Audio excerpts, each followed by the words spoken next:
Hey friends, this is Sonia. Welcome to my YT channel chalk and dusters classes. तो friends, हम REET level first के लिए science की बात कर रहे थे और हम मोस्ट ऑफ टॉपिक जो है वो कवर कर चुके हैं। अभी जो हमारा बायोलॉजी वाला जो पार्ट है वो ही बाकी रहा है। ये लास्ट टॉपिक है इसका, फिजिक्स का। एंड उसके बाद हम एसएसटी का पूरा सिलेबस कवर कर लेंगे। तो सबसे पहले मैं आपको बता दूं, आज हमारा टॉपिक जो है वो तत्व यौगिक और मिश्रण का है। तो तत्व यौगिक और मिश्रण के बारे में एक एक करके बात करेंगे। सबसे पहले जो है, ये जो शाखा है विज्ञान की, वह शाखा जिसमें हम विभिन्न प्रकार के रसायनों एवं उनकी अभिक्रियाओं का अध्ययन करते हैं, वो रसायन विज्ञान कहलाती है। ठीक है। और लेबासिये को आधुनिक रसायन विज्ञान का जन्मदाता कहा जाता है। जो आधुनिक इस समय मॉडर्न जो रसायन विज्ञान हम पढ़ते हैं वो लेबासिये ने दी थी। ठीक है। तो लेबासिये को आधुनिक रसायन विज्ञान का जनक कहा जाता है, जन्मदाता कहा जाता है। सबसे पहले इसमें आता है, इस टॉपिक की अगर बात करें तत्व यौगिक और मिश्रण की, तो इसमें सबसे पहले जो है परमाणु आता है। परमाणु क्या है? द्रव का वह सबसे छोटा कण जिसका स्वतंत्र अस्तित्व केवल रासायनिक अभिक्रिया के दौरान ही संभव हो। यानी जब रासायनिक अभिक्रिया होगी तभी वो स्वतंत्र रूप से अस्तित्व में रहेगा, अदरवाइज वो स्वतंत्र नहीं रहेगा। ठीक है। दौरान ही संभव हो परमाणु कहलाता है। यानी द्रव्य की, यानी मैं यहाँ पे द्रव्य लिखा हुआ है, और द्रव्य को ही पदार्थ कहा जाता है। पदार्थ को ही द्रव्य और द्रव्य को ही पदार्थ। और जो द्रव होता है ना, वो पदार्थ की ही एक अवस्था होती है। द्रव्य अलग है, द्रव्य पदार्थ को ही कहा जाता है। तो पदार्थ का वह सबसे छोटा कण जिसका स्वतंत्र अस्तित्व केवल रासायनिक अभिक्रिया के दौरान ही संभव हो, परमाणु कहलाता है। यहाँ पे मैंने द्रव्य बोला है, इस वर्ड को ध्यान रखना। द्रव्य और पदार्थ दोनों ही एक हैं और द्रव जो होता है वो अलग है। अणु क्या होता है? पदार्थ का सबसे छोटा कण जिसमें उस पदार्थ के सभी गुण मौजूद होते हैं। यानी जो उस पदार्थ के गुण हैं वो उस छोटे से छोटे कण के अंदर भी मौजूद होते हैं और इसका स्वतंत्र अस्तित्व होगा। अगर उसके सारे गुण उसमें मौजूद होंगे तो जाहिर सी बात है उसका स्वतंत्र अस्तित्व भी होगा, उसका वजूद भी होगा।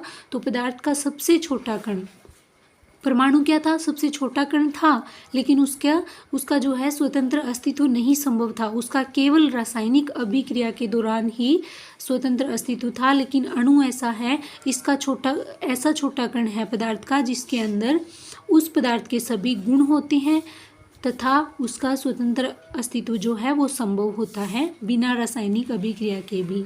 तत्व क्या होता है? एक ही प्रकार के परमाणु से मिलकर बना पदार्थ तत्व कहलाता है। परमाणु क्या था? पदार्थ का वह सबसे छोटा कण जिसका स्वतंत्र अस्तित्व जो है केवल रासायनिक अभिक्रिया के दौरान ही संभव होता है, उसको परमाणु बोलते हैं। और एक ही प्रकार के परमाणु जब मिलते हैं तो कौन सा पदार्थ बनता है? तत्व बनता है। ठीक है। तत्व कहलाता है, बना पदार्थ तत्व कहलाता है। तत्व कौन से होते हैं? सोना, चांदी, ऑक्सीजन, हाइड्रोजन। ऑक्सीजन गैस भी होती है लेकिन ऑक्सीजन यहाँ तत्व है। ठीक है। हाइड्रोजन गैस भी होती है और तत्व है। धरती पर सबसे ज़्यादा पाया जाने वाला तत्व जो है वो ऑक्सीजन है। ठीक है। और ब्रह्मांड में सबसे ज़्यादा पाया जाने वाला तत्व जो है हाइड्रोजन है, और सेकंड नंबर पे हीलियम है। ठीक है। और सेकंड नंबर पे ऑक्सीजन के बाद धरती पर अगर पूछे तो एल्यूमिनियम है। प्रतीक फेरस है, फेरस एल्यूमिनियम धातु है। तत्व की बात करें, धातु है एल्यूमिनियम सबसे ज़्यादा पाई जाने वाली, और जो तत्व है वो धरती पर सबसे ज़्यादा पाया जाने वाला ऑक्सीजन है। प्रतीक क्या होते हैं? तत्वों को जब संकेत में लिखते हैं तो उनको प्रतीक कहा जाता है। जब तत्वों को संकेत में लिखा जाता है, प्रतीक चिन्हों में लिखा जाता है, तो उसको प्रतीक कहा जाता है। बर्जीलियस कौन था? बर्जीलियस ने 1813 में तत्वों के प्रतीकों के लिए एक रासायनिक प्रणाली दी। ठीक है। जिसमें तत्वों के नाम लैटिन भाषा के अंदर थे। किस भाषा में थे? लैटिन भाषा में। किसने दी थी? बर्जीलियस ने। कब? 1813 में एक सारणी दी थी, एक रासायनिक प्रणाली दी थी जिसमें तत्वों के नाम उसने लैटिन में लिखे थे। ठीक है। उसके बाद में यौगिक क्या होता है? दो या दो से अधिक तत्वों को एक निश्चित अनुपात में मिलाने से यौगिक बनता है। जैसे HCl को 1:1 में मिलाया गया है, H2O को इसमें जो तत्व मिले हैं वो 2:1 के अनुपात में मिले हैं। H2O मतलब जल है ना, और D2O जो होता है वो भारी जल। और राजस्थान में D2O आधारित जो परमाणु केंद्र है वो कहाँ है, कमेंट्स में बताइएगा।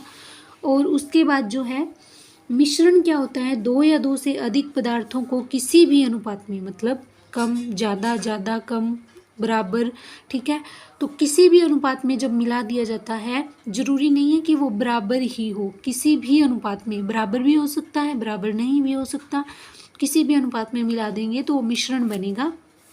जैसे चीनी व नमक का घोल, ठीक है, चीनी और नमक का घोल, चीनी और नमक को जब पानी में मिलाते हैं तो वो एक घोल बनता है, या फिर चीनी और नमक को सीधा मिक्स करते हैं, वो भी एक मिश्रण है, लेकिन दोनों अलग अलग दिखेंगे। और जब चीनी को अकेले जल में मिलाएंगे वो भी एक मिश्रण होगा, नमक को जल में मिलाएंगे वो भी एक मिश्रण होगा, ठीक है। उसके बाद में द्रव्य, अब बात कर लेते हैं द्रव्य या पदार्थ। पदार्थ को ही द्रव्य कहते हैं, द्रव्य को ही पदार्थ कहते हैं।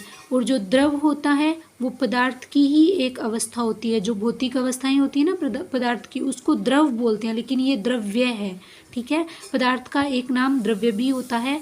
जो स्थान घेरता है जिसमें द्रव्यमान होता है द्रव्य कहलाता है, ठीक है।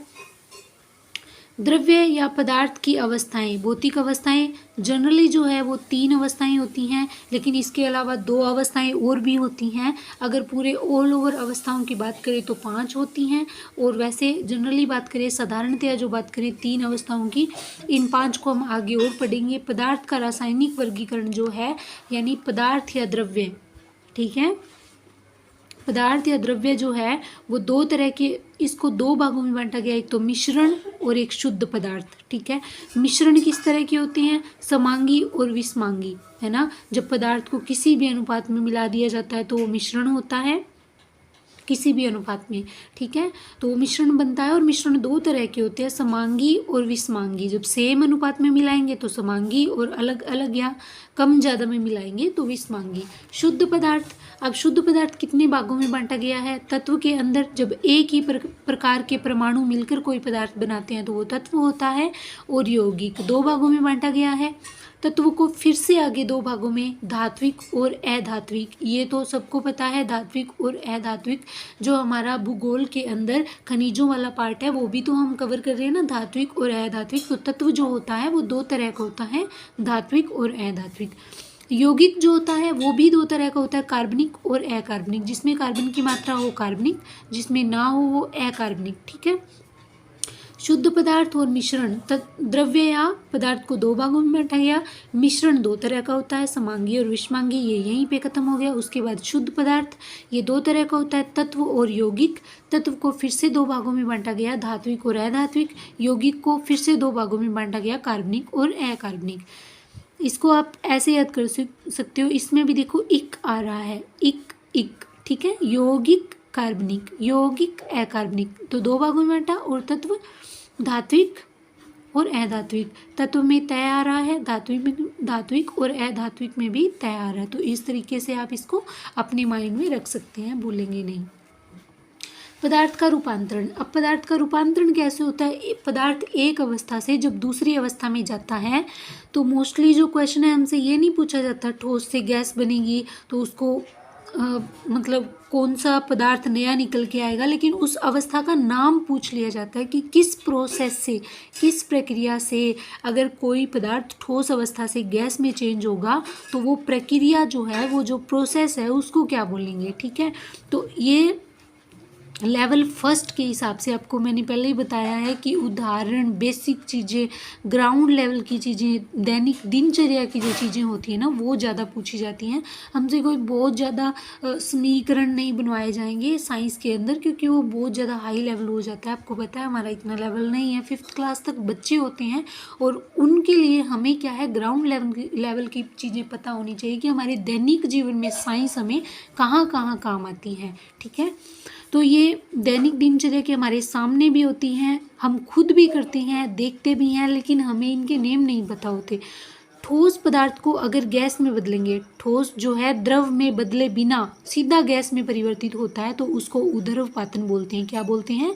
ऊर्ध्वपातन बोलते हैं। और गैस अगर सीधा ठोस में बदलेगी तो ऊर्ध्वपातन। ठीक है, यानी ठोस जो है द्रव अवस्था में नहीं आएगा, सीधा ही गैस में बदल जाएगा, उसको ऊर्ध्वपातन बोलते हैं। ठीक है, अगर गैस जो है वो द्रव अवस्था में बदलेगी तो उसको संघनन बोलते हैं। और अगर द्रव जो है गैस में बदलेगा, उल्टा होगा, अगर गैस द्रव में बदलेगी तो संघनन और द्रव गैस में बदलेगा तो वाष्पीकरण।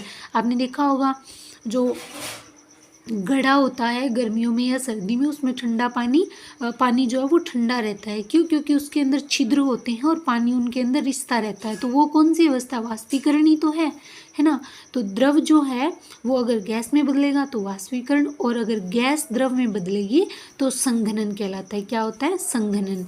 जो गैस है वो द्रव में बदलेगी, क्या कहलाएगा? संघनन।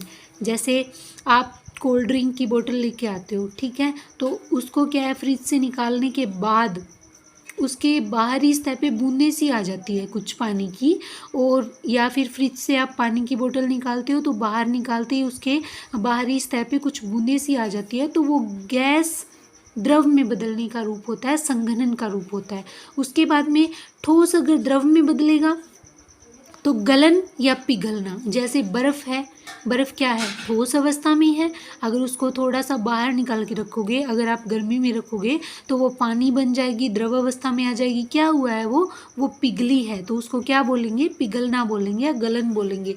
अगर द्रव जो है वो ठोस में बदलेगा तो संगलन या जमना। जब आप फ्रीज़र में पानी का भर के कटोरा रखते हैं तो उसमें बर्फ़ जम जाती है, तो वो क्या है? वो संगलन है। ठीक है, संघनन नहीं है। संघनन क्या था? गैस का द्रव में बदलना। ठीक है, लेकिन द्रव जब ठोस में बदलेगा उसको संगलन बोलेंगे या फिर जमना बोलेंगे। तो ये पूरा जो है ना डायग्राम है, ये अपने माइंड में बिठा लेना, क्योंकि क्वेश्चन जो है ना इसी तरीके से ग्राउंड लेवल के क्वेश्चन बनने वाले हैं कि द्रव से जब ठोस में बदलेगा तो क्या बनेगा, ठोस से गैस में बदलने की। और ये वाला है ना ठोस से गैस, इसका उदाहरण है नौसादर।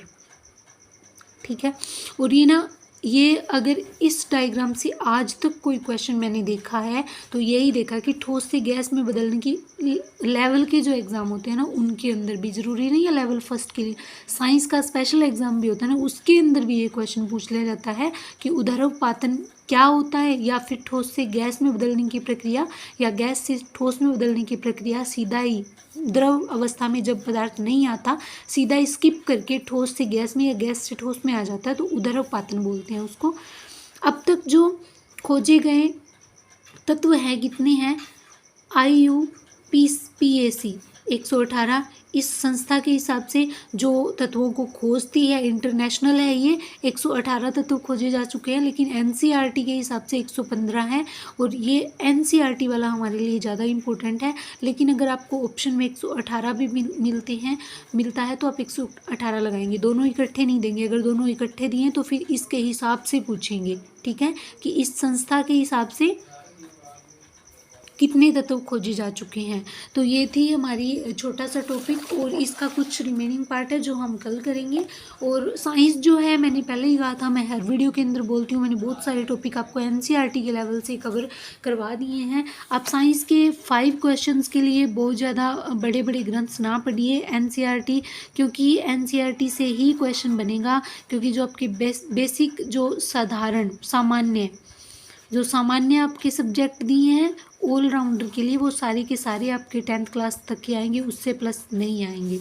ठीक है, 10th क्लास तक, और वो भी NCERT को अपना बेस बना लीजिए। कोई भी प्राइवेट पब्लिकेशन की बुक या गाइड मत पढ़िए, क्योंकि उसमें बहुत ज़्यादा हाई हो जाएगा, उतना कवर करना अच्छी बात नहीं है, क्योंकि क्वेश्चन 50-50 चांस होते हैं, जो हम पढ़ते हैं उसमें आ भी सकते हैं और नहीं भी आ सकते। तो इतने बड़े ग्रंथ आप टाइम लगा के जब पढ़ोगे और अगर क्वेश्चन नहीं आया तो इससे अच्छा आप NCERT, अगर 5 में से आपके 2 भी सही होते हैं तो 4 नंबर मिल जाएंगे आपको। तो ये वीडियोस आपके लिए बहुत इंपॉर्टेंट है, पूरी NCERT बेस्ड है, क्योंकि मैंने ऑल ओवर जो NCERT के नोट्स हैं वही तैयार किए हैं। नेक्स्ट वीडियो के अंदर इसके रिमेनिंग पार्ट को ख़त्म करेंगे, एंड इसके आगे वाले पार्ट को लेके साइंस का जो पोर्शन है जल्दी से ख़त्म करेंगे। देन हम SST लेने वाले हैं। थैंक यू, जय हिंद।